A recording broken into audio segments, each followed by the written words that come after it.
because here's the deal. The culture, as I said before, the fulcrum of our culture rests atop the shoulders of youth. So for right now, millennials can suggest where your business is headed from a culture perspective, from a product perspective.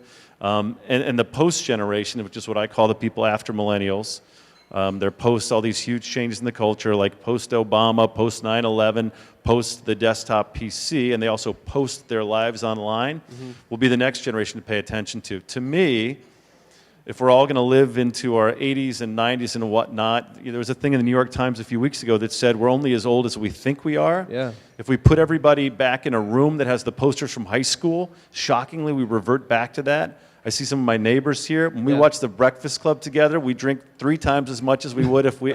When you have the trappings of youth around you, you behave like a young person. Why in the world would we resist treasuring youth and watching youth? It's insanity from a personal and a business perspective. Their physical footprint of stuff is smaller than ever before.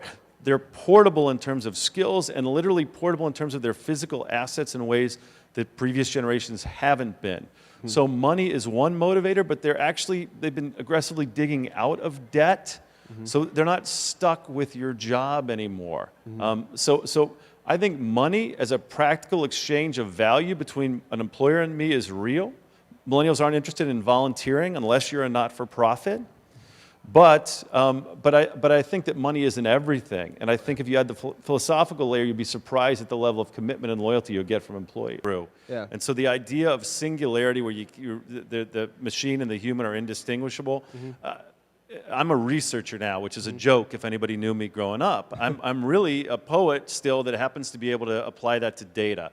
When I think about big data, when I think about singularity, so far in my career, thank God, the ability to make human leaps from data to insight and human leaps from insight to implication, I've never seen a program that's even come close. The painters are the ones that make the human leaps from data to insight, from insight to implication. And so if there is going to be a singularity in my lifetime, in the workplaces I've worked in, it ain't even close. Thank God.